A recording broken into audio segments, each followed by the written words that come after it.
Hi friends, Karthigai தீபத்துக்கு ஏற்றின விளக்குகளை எப்படி சுத்தம் பண்ணுறதுன்னு யோசிச்சுட்டு இருக்கீங்களா? நான் சொல்கிற மாதிரி ட்ரை பண்ணுங்கள். ஃபஸ்ட்டு வந்து இதில் இருக்கிற திரியையும் எண்ணெயையும் ஒரு பவுலில் எடுத்து ஊற்றி வச்சுருங்க. அதுக்கப்புறமேட்டு ஒரு காட்டன் துணி எடுங்க. துணி எடுத்துட்டு மீதி அதில் கொஞ்சம் எண்ணெய் எல்லாமே ஒட்டி இருக்கும்.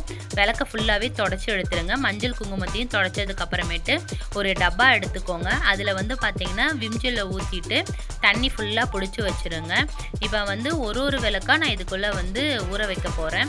ஃபுல்லாக எல்லா விளக்கையுமே ஊற வச்சுக்கலாம். ஒரு 10 நிமிஷம் ஊறணும். அப்போ தான் வந்து உங்களுக்கு அந்த எண்ணெய் பிசு எல்லாமே கொஞ்சம் போகும். இப்போ வந்து நான் நல்லா எல்லா விளக்கையுமே ஊற வச்சுக்கிட்டேன்.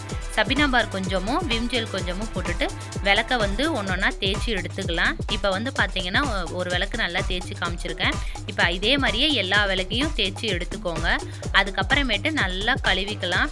இப்போ நான் ஒரு விளக்கு எடுத்து நல்லா கழுவி காமிக்கிறேன் பாருங்கள். ஃபுல்லாகவே இந்த எண்ணெய் பிசு எல்லாமே போயிருச்சு. இப்போ பாருங்கள், விளக்கு புதுசு மாதிரியே இருக்குது. இப்போ இதை நான் வந்து எல்லா விளக்கையும் கழுவிட்டு எடுத்து வெயிலில் காய வைக்க போகிறேன். நல்லா காயட்டும். காஞ்சதுக்கு அப்புறமேட்டு பார்த்தீங்கன்னா ஒரு காட்டன் துணி எடுத்துட்டு ஃபுல்லாக எல்லா விளக்கையுமே தொடச்சிட்டு நீங்கள் எப்பயும் போட்டு வைக்கிற டப்பாவில் போட்டு வைங்க. ஏன்னா லைட்டாக ஈரமாக இருந்தாலே மேலே வந்து இந்த பூசண மாதிரி புளுத்துரும். அதனால் ஃபுல்லாக தொடச்சிட்டு எடுத்து வைங்க. இந்த வீடியோ பிடிச்சிருந்தா லைக் பண்ணுங்கள், ஷேர் பண்ணுங்கள், சப்ஸ்கிரைப் பண்ணுங்கள்.